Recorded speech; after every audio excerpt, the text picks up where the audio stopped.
Had to go back to the truck for this bad boy.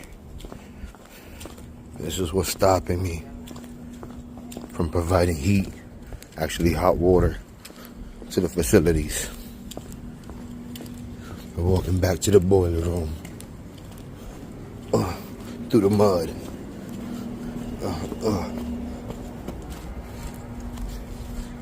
Through the mud. You gotta go through the mud to make it to the boiler room. Oh man.